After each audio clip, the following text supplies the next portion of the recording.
అందరికీ నమస్తే అండి. మన ఛానల్ సబ్స్క్రైబ్ చేయండి, లైక్ చేయండి.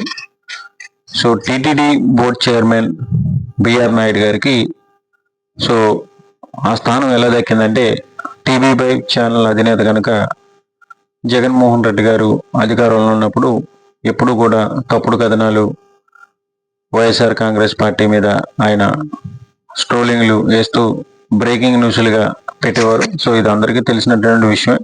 అయితే సో ఈ రోజు ఆయన టీటీడీ బోర్డ్ చైర్మన్గా ఆయన బాధ్యతలు చేపడుతూ ఉన్నారు. అయితే ఇక్కడ పవిత్రమైనటువంటి పుణ్యస్థలంగా మన తెలుగు ప్రజలందరూ కూడా తిరుపతి దేవస్థానాన్ని మనం గౌరవిస్తాం. అయితే ఆ స్థానంలో కూర్చున్నటువంటి బిఆర్ నాయుడు గారు ఆయన నోటికి ఎంత మాట వస్తే అంత మాట వెనకాల వెంకటేశ్వర స్వామి ఫోటోలు పెట్టుకొని ఆయన ముందు మాట్లాడుతూ ఉన్నారంటే నిజంగా మరి ఆయనకి దైవభక్తి ఏ పాటితో మనం అర్థం చేసుకోవచ్చు. అయితే ఆయన ఏమంటా ఉన్నాడంటే వైసీపీ వాళ్ళ గురించి కానివ్వండి,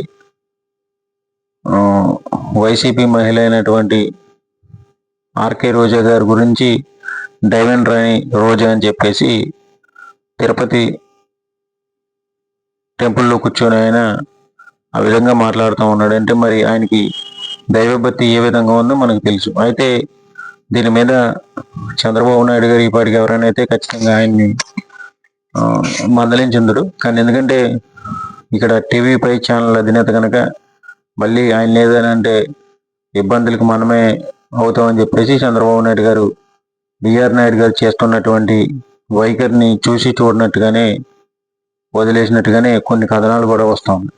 అయితే నిజంగా బిఆర్ నాయుడు గారు వాళ్ళ అబ్బాయి ఎక్కడో ఒక సైట్ విషయంలో కూడా జనాన్ని మోసం చేశాడని చెప్పేసి భూమన కరుణాకర్ రెడ్డి గారు సో ఈరోజు ప్రెస్ మీట్ పెట్టి ఆయన తిరుపతిలో జరుగుతున్నటువంటి కొన్ని అక్రమాలు ఇవన్నీ కూడా భూమన కరుణాకర్ గారు ఈరోజు ప్రెస్ ముందుకు ఇవ్వడం జరిగింది.